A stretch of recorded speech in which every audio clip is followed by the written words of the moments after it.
Hello, and welcome to the Work.Rest.Pray podcast.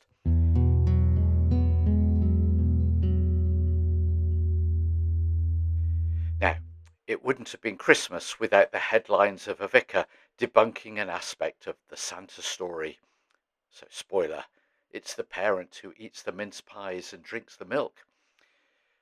Upset schoolchildren and angry parents featured strongly in the news story, and the vicar was forced to apologise.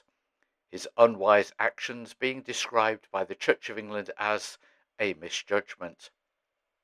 Recent weeks have seen several misjudgments coming to light in that same Church of England, times when those who should have known better clearly didn't, when a lack of wisdom featured strongly and raised doubts about the integrity of the said organisation.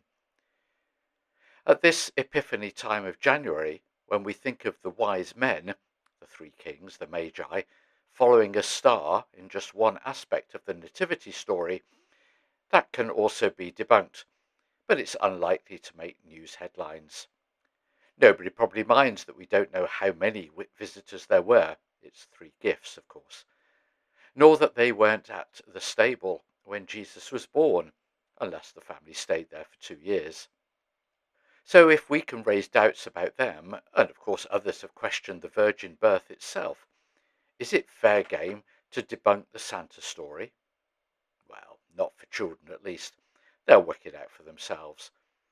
But just think though, if we who profess to believe in God could generate the same fervour and unquestioning belief in Jesus as children who believe about Santa, wouldn't that be something to write headlines about?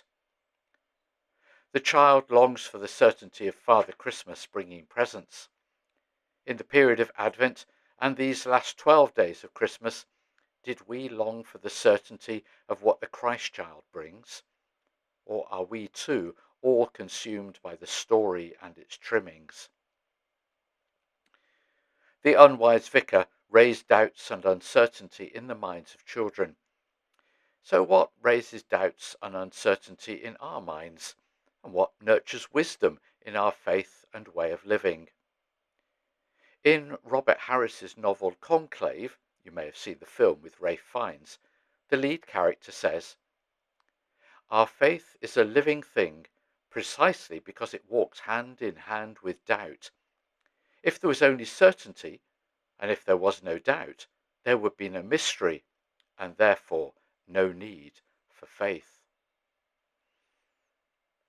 Like the disciple Thomas and millions of others before and since, it is by questioning and doubting that we nurture wisdom.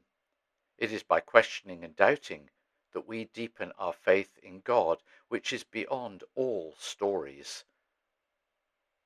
As this year of 2025 gets underway, maybe take some time to reflect on the questions from the previous episode. Who am I becoming? Who are others becoming in my presence?